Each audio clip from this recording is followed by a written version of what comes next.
Yung pagkukulang ng asawa mo, ang kaya lang mag-cover nito, yung pag-ibig.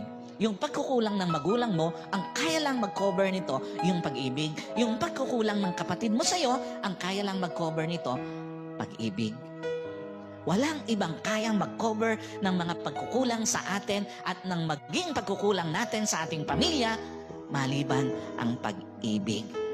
So, anumang pagkukulang meron ang asawa mo, mahalin at tulungang maitama lahat ng mga shortcomings na meron ang asawa mo. Anumang pagkukulang meron ang magulang mo, mahalin at tulungang maitama lahat ng shortcomings ng magulang mo.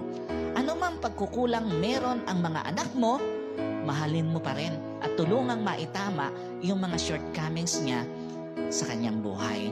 Alam niyo po, sa halip na i-condemn natin, sa halip na layuan natin, sa halip na magalit tayo, mahalin natin at tulungan nating maitama